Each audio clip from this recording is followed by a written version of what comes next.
Rim झिम बौछारों से हरियाली है छाई, लिक्विड नैनो यूरिया से खुशियां है आई।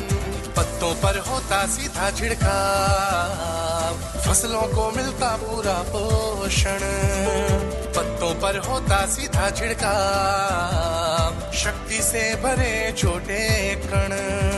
मिट्टी हवा पानी को भी नुकसान नहीं, खाद के खर्चे में भी अब होगी कमी।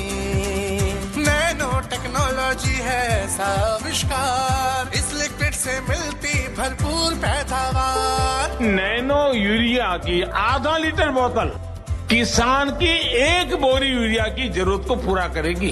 कितना खर्चा कम हो जाएगा ट्रांसपोर्टेशन का, बाकी सब चीजों का। छोटे किसानों के लिए ये कितना बड़ा संबल है। नैनो यूरिया लिक्विड आपके नजदीकी प्रधानमंत्री किसान समृद्धि केंद्रों, सहकारी समितियों एवं खाद्य विक्रेताओं के पास उपलब्ध है। ग्राम संसार कार्यक्रम सुनने वाले सभी बहन भाइयों को राम राम। और हमारे कार्यक्रम के प्रायोजक हैं इंडियन पोटाश लिमिटेड। तो किसान भाइयों, आपको बता देते हैं कि ये प्रायोजित कार्यक्रम है गन्ने की पाठशाला, और आज का विषय भी बताएंगे और विशेषज्ञ भी बताएंगे। और आज का हमारा विषय है गन्ने की फसल में सिंचाई प्रबंधन। और इस विषय पर हमारे स्टूडियो में आमंत्रित विशेषज्ञ हैं डॉक्टर ओम प्रकाश सिंह। आप उप गन्ना आयुक्त हैं, सहारनपुर परिक्षेत्र, मुजफ्फरनगर से। जी बिल्कुल। और दूसरे विशेषज्ञ हैं डॉक्टर धर्मवीर सिंह, ये वरिष्ठ प्रबंधक हैं IPL यूनिट तितवावी से। तो चलते हैं हमारे विशेषज्ञों के पास। और कार्यक्रम का संचालन कर रहे हैं शिवनंदन लाल। और विषय एक बार फिर हम अपने श्रोताओं को बता दें, गन्ने की फसल में सिंचाई प्रबंधन। इंडियन पोटाश लिमिटेड द्वारा प्रायोजित रेडियो कृषि पाठशाला गन्ने की खेती में किसान भाइयों सभी का स्वागत है और सभी को नमस्कार, राम राम। और हमारे साथ विशेषज्ञ हैं डॉक्टर ओम प्रकाश सिंह, उप गन्ना आयुक्त, सहारनपुर परिक्षेत्र, मुजफ्फरनगर। और दूसरे विशेषज्ञ हैं डॉक्टर धर्मवीर सिंह, जो कि वरिष्ठ प्रबंधक हैं IPL यूनिट तितावी में। और हमेशा की तरह हमारे साथ आज भी उपस्थित हैं डॉक्टर US तेवतिया, जो मुख्य प्रबंधक हैं कृषि विज्ञान इंडियन पोटाश लिमिटेड, नई दिल्ली में। तीनों विशेषज्ञों का कार्यक्रम में स्वागत है। तो डॉक्टर साहब, जब तक हमारे किसान भाइयों के फोन आते हैं और किसान भाइयों से बात करेंगे, लेकिन जो आज का जैसा विषय है कि गन्ना फसल में सिंचाई जल प्रबंधन, तो डॉक्टर ओम प्रकाश जी आपसे जानना चाहेंगे कि सिंचाई जल प्रबंधन का आप क्या इसके बारे में समझते हैं?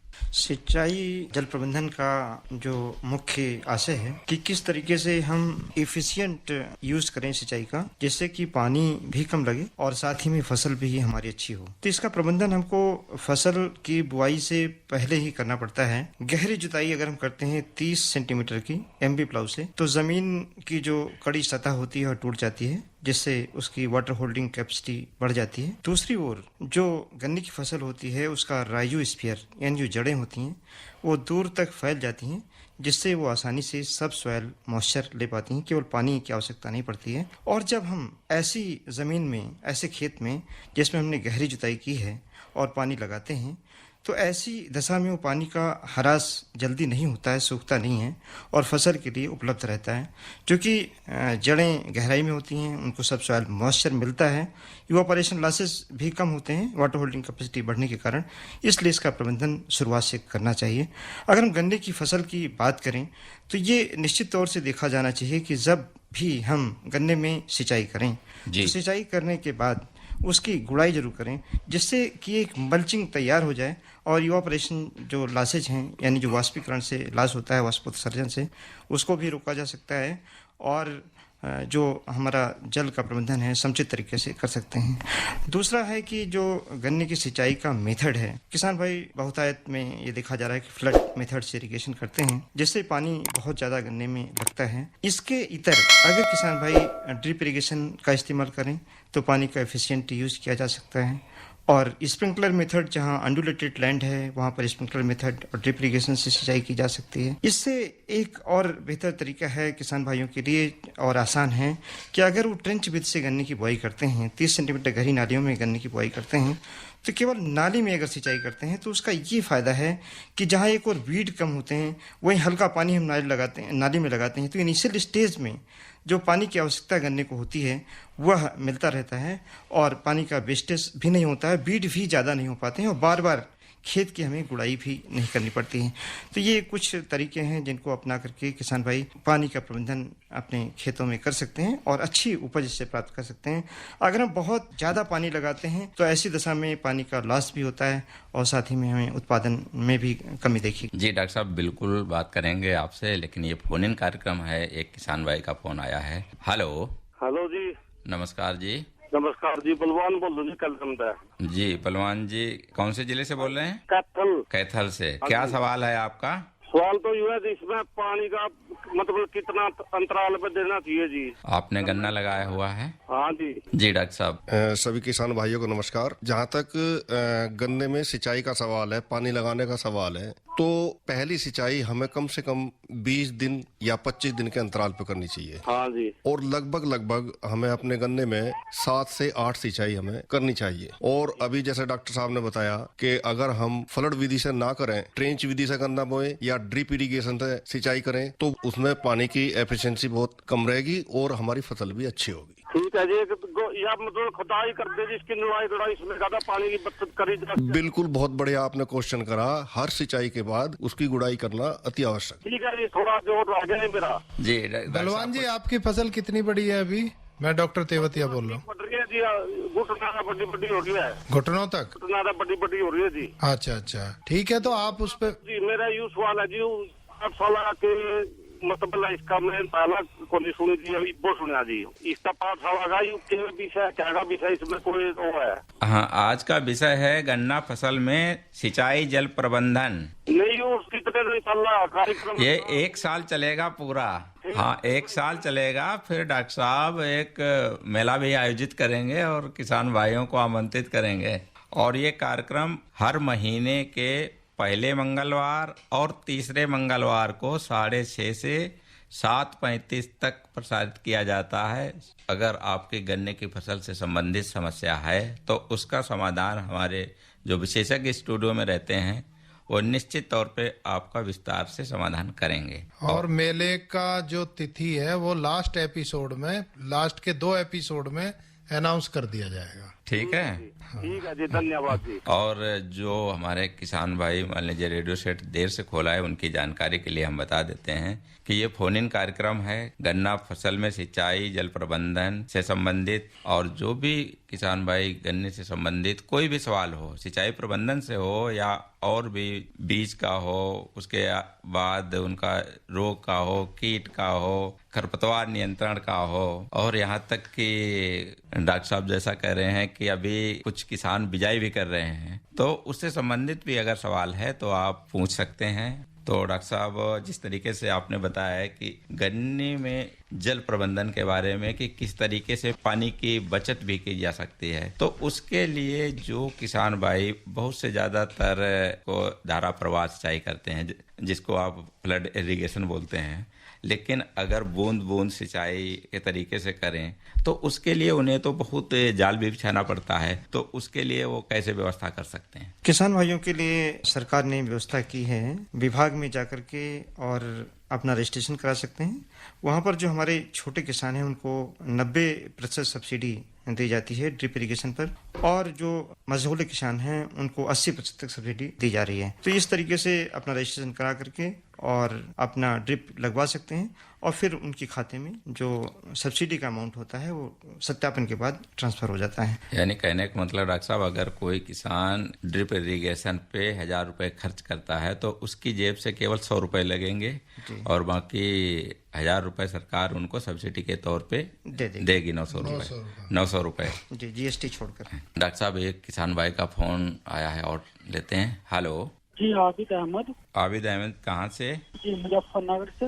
क्या सवाल है आपका? सर, इसमें जो मूंडी है हमारी पेड़ी जी, इसमें ऊपर से गोब सूखने लगी है। ऊपर से गोब सूखने लगी है? छोटी छोटी है अभी तो। कितनी बड़ी है? एक तरफ से गन्ना काटा था वो मोल के हुई है और ऊपर से जैसा सफेद क्रीम कलर की गोब हो गई है बीच की और कुछ सूख गई है। जी, डॉक्टर ओम प्रकाश सिंह जी कुछ। अभी जो पश्चिमी उत्तर प्रदेश में देखा गया कि अर्ली शूट बोरर और टॉप बोरर 2 तरह के कीड़े लग लगे हुए हैं। तो इसमें जिस पौधे में आपको लगता है कि गोफ सूख गई है, तो उसको जड़ से काट करके यानी जमीन की सतह से काट करके निकाल दें, तो उसका जो प्यूपा और लार्वा है वो वहां से निकल जाएगा, तो गोफ आपकी सूखना बंद हो जाएगी। और लेट गन्ना आपने लगाया है जिसमें अर्ली शूट बोरर लगने की संभावना है, उसमें पानी अगर लगा देते हैं तब भी ये जो लार्वा होते हैं ये मर जाते हैं, जिससे गोफ सूखना बंद हो जाती है। नाइट्रोजनस फर्टिलाइजर का ज्यादा प्रयोग ना करें, ये ध्यान रखें। यानी यूरिया का प्रयोग कम करें। ये आबिद जी, जी सर, ये जरा उसको खींच के देखना आप ऊपर से कोत को,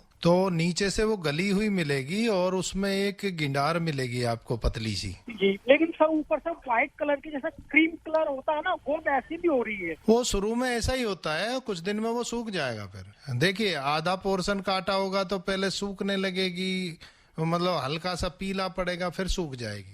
अच्छा, अंदर उसमें काला काला मिलेगा, वो खाना शुरू कर दिया। सफेद होने का मतलब है उसने गिंडार ने वो कोथ में जाके खाना शुरू कर दिया, आपका जो टॉप वाला जो पोर्शन है जी। और जैसे ही पूरा खा लेगी वो सूख जाएगा। तो इसके लिए आप जो है जो क्लोर एंट्री निलीप्रोल है, जो आपकी सरलता की भाषा में कोराजन भी कह देते हैं, उसकी आप ड्रेंचिंग कीजिए उसमें, जो है उसके खूड़ों में ना, उस तरह से आप स्प्रे कीजिए जिससे पूरा तर होके, एकदम ज्यादा बारीक फुहारा ना करके ना, जी सर, जी। वो पेड़ से होता हुआ नीचे जड़ों तक पहुंच जाएगा। तो वो 3 महीने तक आपकी फसल को अर्ली शूट बोरर से प्रोटेक्ट करेगी। ठीक है सर। और उन्हीं का ग्रेनुलर फॉर्म भी आता है, वो भी आप डाल सकते हैं। और ये बहुत ज्यादा प्रकोप हो रहा है तो इसमें, और फेरोमोन ट्रैप भी आप इसमें लगा सकते हैं, जो इनके उड़ती हुई तितलियां, जी सर, तो वो होती हैं, वो एक तितली 400 अंडे देती है और वो 400 अंडों में से गिंडार निकल के, और वो 400 पौधों में अलग अलग जाती है, एक पौधे में 2 गिंडार नहीं जाती कभी भी। सर तितली भी है व्हाइट कलर की। हाँ, तो उसको क्या है कि उसको अगर आप कैप्चर कर लेंगे ना,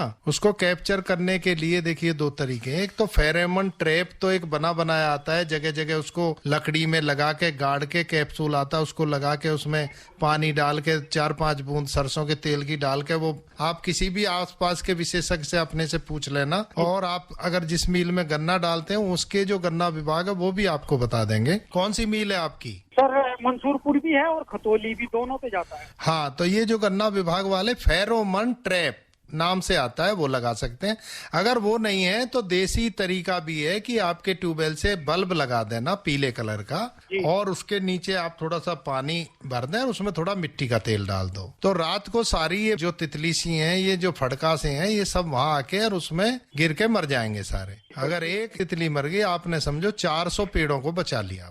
ठीक है, तो ये एक ऐसा है जिसमें आप दवा का इस्तेमाल कम कर सकते हैं, इन्हें बचा सकते हैं। फिर भी अगर गिंडार बन के घुस गई हैं, वो अपनी अगली स्टेज में पहुंच गई, तो आप ये कोराजन का इस्तेमाल कर सकते हैं 150 ml पर एकड़ के हिसाब से। ठीक है अभित जी, फोन करने के लिए आपका बहुत बहुत धन्यवाद। और दूसरे किसान भाई का फोन लेते हैं। हेलो, नमस्कार जी। नमस्कार जी, कैसे हैं? बहुत बढ़िया। मैं मेरठ डिस्ट्रिक्ट से बात कर रहा हूँ जी। सरधने के पास हमारा गांव है ज्वालागढ़। नाम क्या है आपका? भवनीश।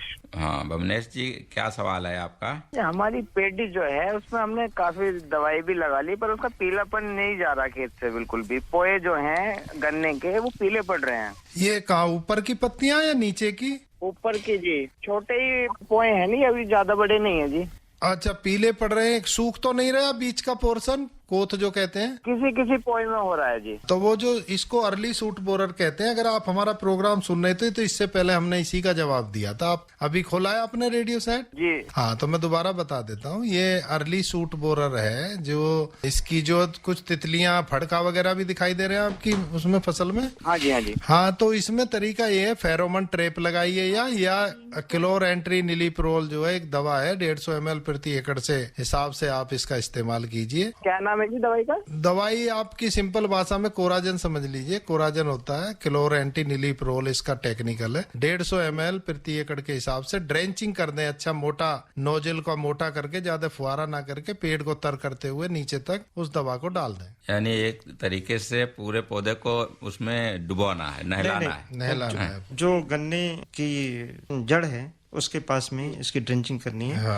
और 24 घंटे के अंदर या ज्यादा से ज्यादा 48 घंटे के अंदर सिंचाई भी कर दें।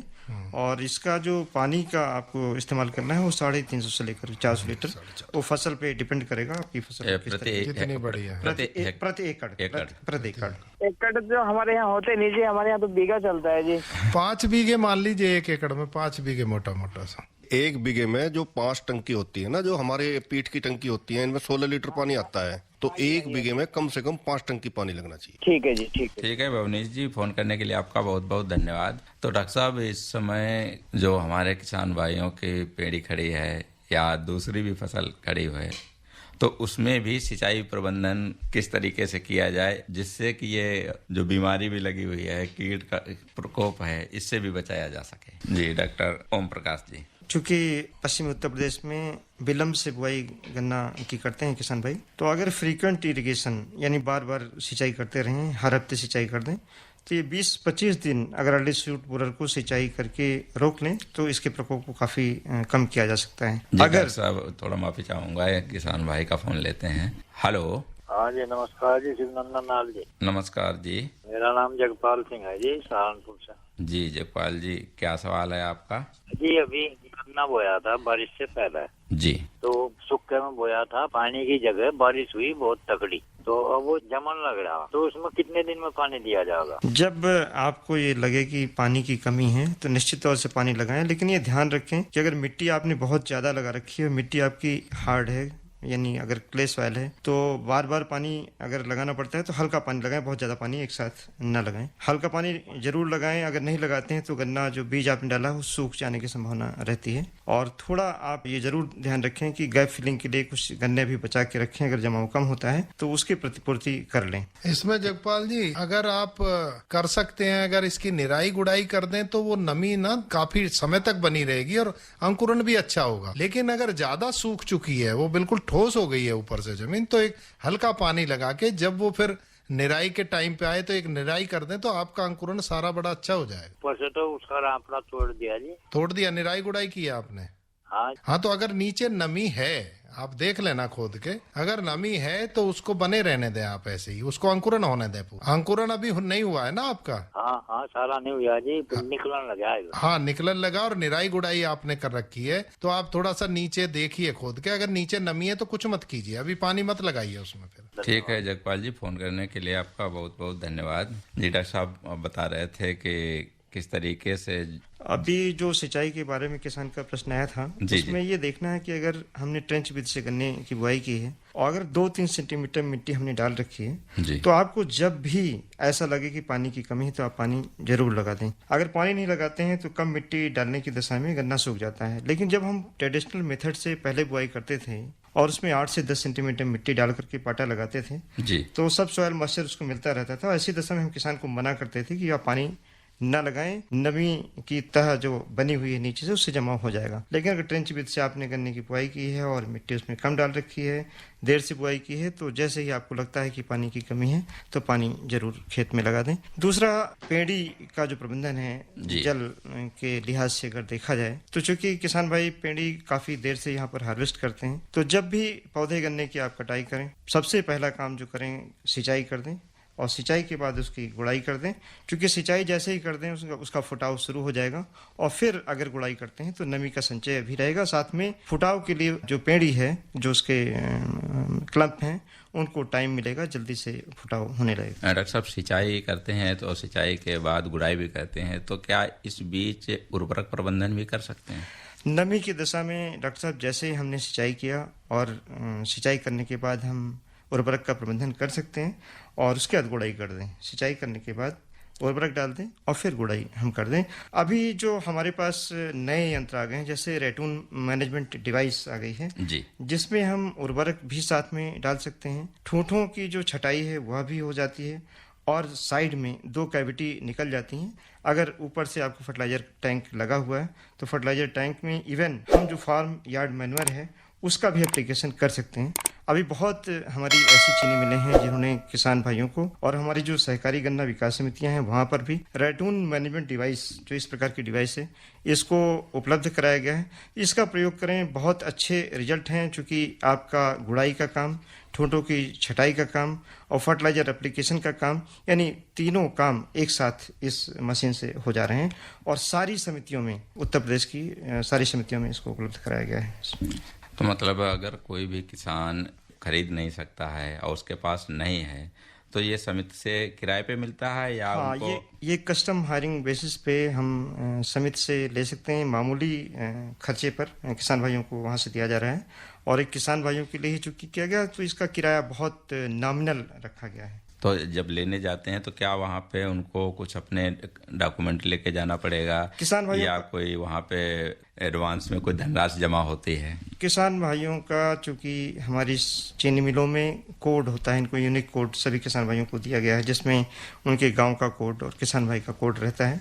केवल उतने की आवश्यकता पड़ती है, बाकी सारा डॉक्यूमेंटेशन हमारे पास है। तो उससे हम इनका पंजीकरण करके और जैसा हमारे पास टाइम रहता है, टाइम स्लॉट के अनुसार इनको उपलब्ध करा देते हैं। जी डॉक्टर साहब, आप कुछ कहना चाहेंगे तेवतिया जी? हाँ, देखिए ऐसा है कि आपने उर्वरक प्रबंधन की बात की सिंचाई के साथ, जी जी, तो वो बहुत जरूरी है कि क्योंकि देखिए गन्ने में खाद और पानी, ये कहा जाता है कि इनकी कमी नहीं होनी चाहिए, क्योंकि गन्ना एक काफी न्यूट्रिएंट लेने वाली क्रॉप है, पानी को भी लविंग क्रॉप है, पानी भी ज्यादा चाहिए। तो इसमें देखिए हम किसान को मोटा मोटा सा अगर मैं बताऊं तो यूरिया, डीएपी और पोटास, ये मेन है एनपीके जो डालते हैं इनके। तो देखिए इन तीनों की अलग अलग तरीका है डालने का, क्योंकि अगर हम यूरिया की बात करें, यूरिया को तो आप ऊपर से भी डाल देंगे, मिट्टी में मिलाएंगे भी नहीं तो भी वो नमी के साथ साथ जहां तक पानी होगा वहां तक NO3 आयन जो होता है वहां तक पहुंच जाएगा इसका जी। लेकिन जहां तक DAP यानी P2O5 फास्फोरस और पोटास की बात, तो वो कभी भी ऊपर नहीं डालने चाहिए, क्योंकि वो जड़ों तक नहीं जाएंगे, क्योंकि वो मोबाइल नहीं होते, पानी में घुल के उन तक जड़ों तक नहीं पहुंचेंगे। तो इसको हमेशा, जैसे डॉक्टर साहब ने बताया, जो रेट्यून मैनेजमेंट के डिवाइस हैं उनसे जो कूड़ निकलते हैं बिल्कुल उनकी जड़ों में, वो दो काम करते हैं। एक तो जड़ों की छटाई करते हैं और दूसरे वहां जगह बना देते हैं जिसमें हम DAP या पोटास डाल सकते। तो DAP और पोटास डायरेक्ट रूट जोन में पहुंच जाता है जहां पे जड़ें होती। तो जड़ें जैसे ही नई जड़ें निकलेंगी उनको पोटास और फास्फोरस मिलेगा और गन्ना एकदम से बूस्ट अप करेगी ग्रोथ जो है। तो इसलिए जो पानी लगा हुआ, आप देखिए खाद MOP और DAP डालने के बाद में पानी लगाएं, कूड़ों में डालने के बाद में, जड़ों में डालने के बाद में इसमें पानी लगाएं। और यूरिया जब पैर टेक हो जाए, जब थोड़ी नमी हो तो उसके बाद लगाएं। और यूरिया लगाएं हमेशा शाम के समय में। उसका कारण ये है, अगर आप सुबह को इस समय लगा देंगे तो धूप में उसकी नाइट्रोजन उड़ जाएगी, इसलिए शाम के समय लगाएं, पैर टेक पे लगाएं, आगे रात होगी तो वो पूरी नाइट्रोजन पौधे को मिल जाएगी। जी डॉक्टर साहब, बिल्कुल हमारे किसान भाई सुन रहे हैं इंडियन पोटाश लिमिटेड द्वारा प्रायोजित कार्यक्रम गन्ने की पाठशाला। डॉक्टर ओम प्रकाश सिंह जी और डॉक्टर धर्मवीर जी और डॉक्टर तेवतिया जी, तीनों का एक बार फिर से कार्यक्रम में स्वागत है। और जब तक हमारे किसान भाई कार्यक्रम से जुड़ते हैं या उनके फोन आते हैं तब बात करेंगे। डॉक्टर साहब, हम सिंचाई जल प्रबंधन की बात कर रहे हैं, लेकिन बहुत से ऐसे किसान भाई हैं जिन्होंने अभी गन्ने की बिजाई की हुई है गेहूं काट के, तो उसमें और जो गन्ने की फसल पहले से बिजाई कर चुके हैं, जैसे बसंतकालीन की है या जिनकी शरदकालीन की हुई है, उनकी बड़ी बड़ी हो गई है, तो दोनों में सिंचाई प्रबंधन एक तरीके से करना है उसका या तरीका अलग अलग है? इसमें थोड़ा सा तरीका अलग इस लिहाज से कह सकते हैं कि जो अभी हमने बिजाई की हुई है, इसमें चूंकि जड़ों की संख्या बहुत कम है और दूसरी ओर इसकी गहराई भी कम होती है, तो इसकी फ्रीक्वेंट सिंचाई यानी बार बार सिंचाई, जैसे ही जल्दी हाँ, जैसे आपको लगता है नमी कम है, मिट्टी आप हाथ से उठाते हैं और वो टूट जाती है, तो इसको चेक करके लगता है नमी कम हो रही है तो आप पानी जरूर खेत में लगा दें। लेकिन कभी ज़्यादा जल भराव जो छोटी फसल है उसमें ना करें। जब हम ज़्यादा जल भराव कर देते हैं तो ऐसी दशा में जड़ें पानी की खोज में गहराई तक नहीं जा पाती हैं, तो राइजोस्फीयर उनका बढ़ नहीं पाता है, तो बार बार हमको सिंचाई इस तरीके से करनी पड़ती है। जी डॉक्टर साहब, आपसे और भी जानेंगे, लेकिन एक किसान भाई का फोन लेते हैं। हेलो, नमस्कार जी। हाँ नमस्कार जी, कौन भाई बोल रहे हैं? अशोक कुमार शर्मा, बुखावली, खुर्द, बुलंदशहर। जी अशोक कुमार जी, क्या सवाल है आपका? सवाल हमारा ये जी, पेड़ी है दूसरे साल की। पेड़ी है दूसरे साल की जी। तो क्या कितनी बड़ी है? वो घुटना से ऊपर आ रही है। उसमें दिक्कत क्या है? दिक्कत ये उसमें तितली बहुत ज्यादा हो रही है।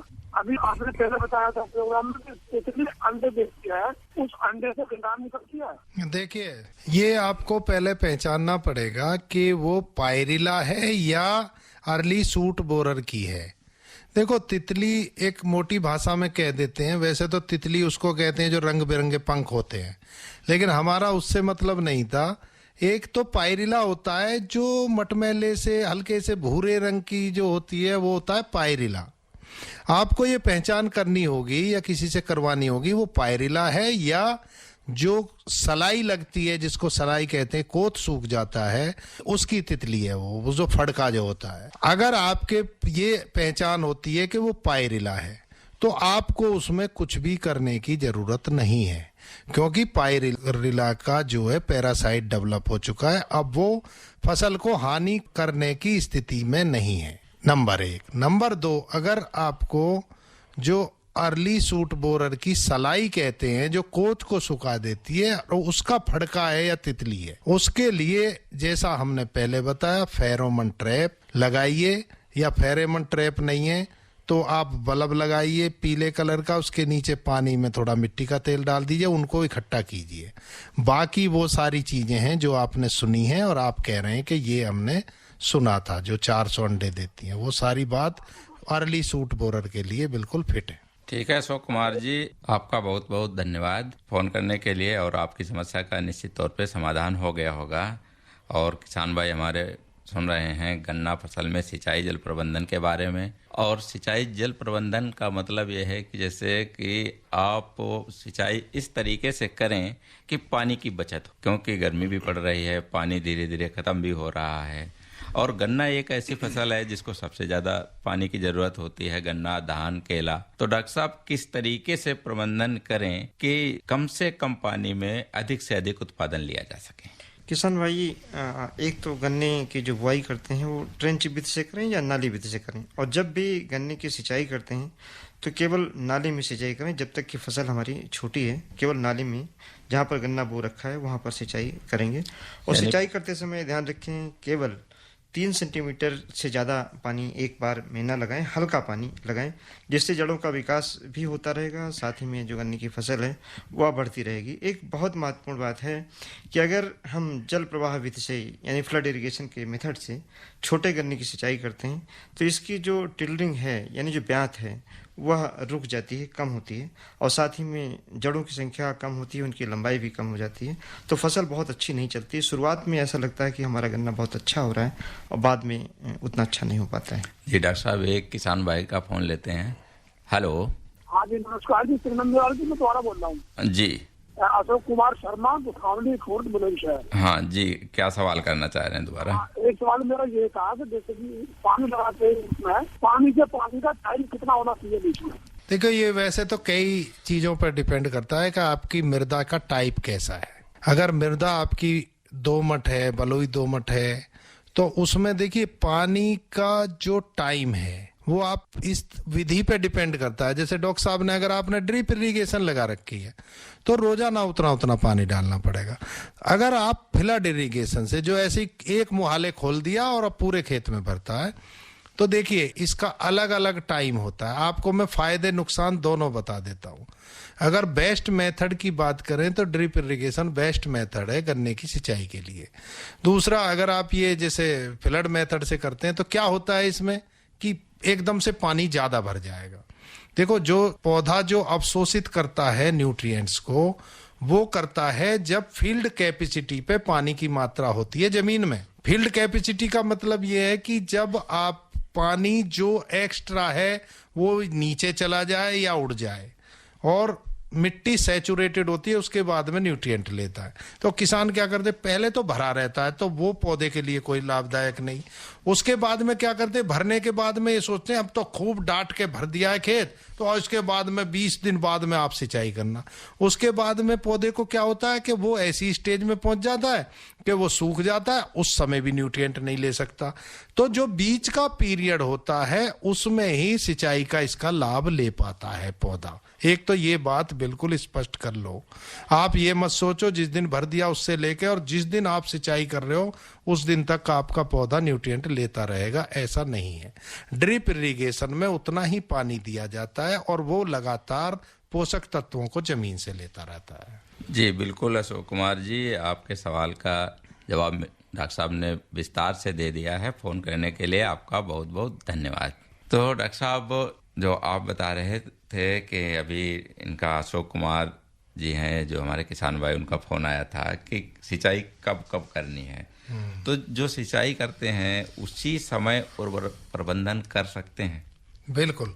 देखिए, उनका अशोक कुमार जी का प्रश्न ये था कि कितने अंतराल पर सिंचाई करनी चाहिए। जी देखो, इस सवाल का जवाब कोई एक ये नहीं दे सकता कि भी आप 10 दिन में करिए या 15 दिन में। हर एक खेत की जो परिस्थितियां अलग अलग होती हैं, जो मृदा टाइप है वो अलग अलग होती है, मृदाओं की जो जल धारण क्षमता होती है वो अलग अलग होती है। कुछ मिट्टियां ऐसी होती हैं जो भूड़ की जमीन, बुलंदशहर में अगर इधर आप बीबी नगर की तरफ जाइए, उसमें पानी डालिए तो वो तुरंत नीचे पहुंच जाता है पानी जमीन। डॉक्टर साहब, कुछ किसान भाई उसके साथ सहफसली करते हैं। सहफसली करते हैं, उसके हिसाब से दोनों फसलों को ध्यान में रख के पानी देना होता है। तो ये विशेषकर किसान अपने खेत में जाके परिस्थिति के अनुसार और पानी की जब जरूरत हो तब देना चाहिए। कुछ जो चिकनी मिट्टी होती हैं उनमें फसल बोते हैं, उनमें काफी समय तक जो है पानी को वो धारण करे रहती हैं जमीन, उनमें अंतराल ज्यादा होगा।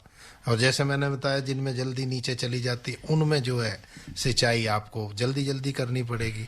दूसरा, जो उर्वरक प्रबंधन आप कह रहे हो, इनमें भी अलग अलग तरीका मृदा के टाइप के अनुसार होगा, क्योंकि जिनमें एकदम से पानी नीचे जाता है उनमें नाइट्रोजन की स्प्लिट डोज देनी होगी, यानी कि थोड़ी थोड़ी नाइट्रोजन की मात्रा देनी पड़ेगी। अगर आपने एक तरफ, जैसे कि किसान भाई जो उनकी दोमट जमीन है उसमें 50 किलो एकड़ का देते हैं यूरिया जी एक बार में, अगर वो ऐसे भूड़ की जमीन में दे दिया सारी नाइट्रोजन लीच होकर नीचे चली जाएगी और फसल को नहीं मिल पाएगी। तो उसमें स्प्लिट इरिगेशन, यानी इससे आधी कर दीजिए, इससे तिहाई कर दीजिए, उसको देना होता है। तो ये किसान भाइयों को, देखिए आज के जमाने में कोई भी फसल पैदा करना ये जानकारी पर निर्भर करता है। और ये फसल ही नहीं, कोई भी आज के युग में जानकारी है अगर उसके बारे में तो सफलता मिलेगी, नहीं तो नहीं मिलेगी। कहने का मतलब डॉक्टर साहब ये है कि अगर कोई किसान भाई सही तरीके से प्रबंधन करता है तो उसकी लागत कम होती है और उत्पादन अधिक मिलता है। बिल्कुल, अवश्य। और वही गलत तरीके से करेगा तो उसको जो है ना तो उसकी लागत बढ़ेगी और उसको उत्पादन भी अच्छा नहीं मिलेगा। और अगर टाइम हो तो मैं आपको बताऊं फिर इसका उदाहरण। नहीं, डॉक्टर धर्मवीर सिंह जी हमारे साथ हैं और डॉक्टर साहब कह रहे थे कि जो किसान भाई अभी कुछ ऐसे भी हैं जो गन्ने की बिजाई नहीं कर पाए हैं और वो अभी भी बिजाई करने का उनका समय है, तो बिजाई करते समय अगर इस समय वो क्या विशेष सावधानी बरतें जिससे उनका उत्पादन अच्छा ले सकें? डॉक्टर धर्मवीर जी इसका जवाब दें। जी डॉक्टर धर्मवीर जी। देखिए किसान भाइयों, जो लेट गन्ने की बिजाई कर रहे हैं, सबसे पहले तो उन्हें ये बात ध्यान रखनी चाहिए कि अब गर्मी के दिन है, साथ के साथ पानी देना चाहिए और बुआई करने के बाद में कम से कम 1 इंच मिट्टी, उससे ज्यादा मिट्टी नहीं होनी चाहिए और कम से कम जैसे डॉक्टर साहब ने बताया था 2 से 3 सेंटीमीटर तक पानी खूड़ में छोड़ना चाहिए।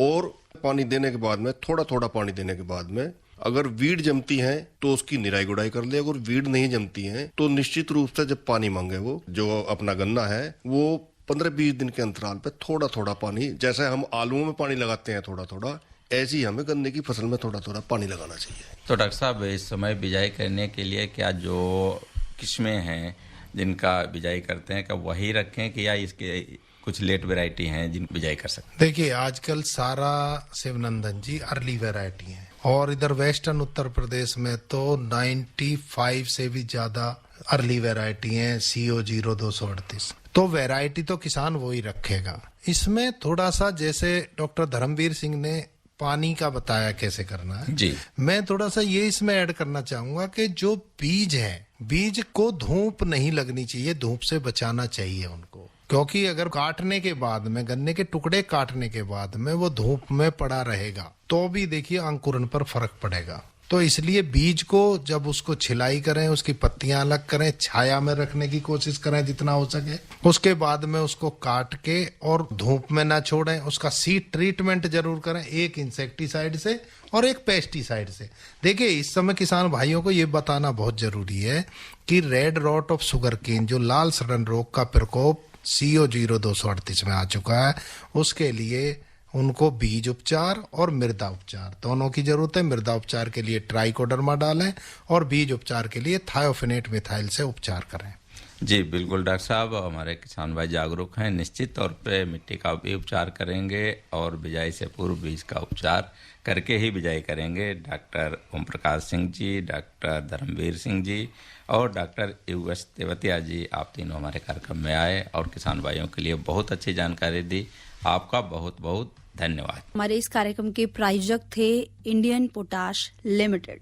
रिमझिम बौछारों से हरियाली है छाई, लिक्विड नैनो यूरिया से खुशियां हैं आई, पत्तों पर होता सीधा छिड़काव, फसलों को मिलता पूरा पोषण, पत्तों पर होता सीधा छिड़काव, शक्ति से भरे छोटे कण, मिट्टी हवा पानी को भी नुकसान नहीं, खाद के खर्चे में भी अब होगी कमी, नैनो टेक्नोलॉजी है ऐसा आविष्कार, इस लिक्विड से मिलती भरपूर पैदावार। नैनो यूरिया की आधा लीटर बोतल किसान की एक बोरी यूरिया की जरूरत को पूरा करेगी। कितना खर्चा कम हो जाएगा ट्रांसपोर्टेशन का, बाकी सब चीजों का। छोटे किसानों के लिए ये कितना बड़ा संबल है। नैनो यूरिया लिक्विड आपके नजदीकी प्रधानमंत्री किसान समृद्धि केंद्रों, सहकारी समितियों एवं खाद्य विक्रेताओं के पास उपलब्ध है। इस कार्यक्रम के प्रस्तुतकर्ता थे शिवनंदन लाल। कार्यक्रम सुनने वाले सभी श्रोताओं को राम राम।